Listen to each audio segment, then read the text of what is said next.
અમારે એક ઘટના બની હતી. હું એક જગ્યાએ પૂજન વિધિ કરવા માટે જતો હતો અને બે ઇન્ડસ્ટ્રીઝની વચ્ચેના નાનકડા રોડ ઉપર અમારી ગાડી જતી હતી અને સાઈડમાં પાર્કિંગ હોય એટલે ઓબ્વિયસલી એક જ ગાડી જઈ શકે અથવા તો આવી શકે. ત્યાં અમારી ગાડી વહેલા એન્ટર થઈ હતી. ત્યાં કાઠિયાવાડનું આભૂષણ એવો અમારો છકડો છે અહીંયા કાઠિયાવાડમાં. તો એ અવાજ કરતો કરતો છકડો લઈને એક ભાઈ ત્યાં આવી ગયો.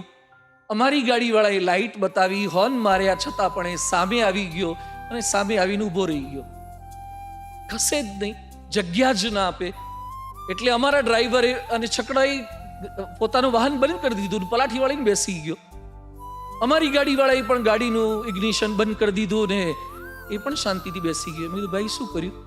મને કે એને ટાઈમ છે તો આપણે ટાઈમ છે, આપણે પહેલા આવ્યા છીએ, આપણે હોર્ન માર્યા છે, આપણે લાઇટ મારી છે, છતાં એ ખસે નહીં. એમ થોડું ચાલે સ્વામી, આપણી ફોર વ્હીલ છે, એનો તો છકડો છે. પછી મારે એને કહેવું પડ્યું કે એને ટાઈમ છે પણ આપણે ટાઈમ નથી. પણ કે ના ના સ્વામી, થોડીક વાર તો આપણે જીક જીલવી જ જોઈએ, એની સાથે ઝઘડો કરવો જ જોઈએ. એ પાછો કેમ ના જાય? ત્યારે મેં શાંતિથી કીધું કે છકડામાં રિવર્સ ગિયર નથી હોતો, આપણી પાસે રિવર્સ ગિયર છે, આપણે રિવર્સ લઈ લઈએ. જે ઝૂકી જાય છે એ જીતી જાય છે.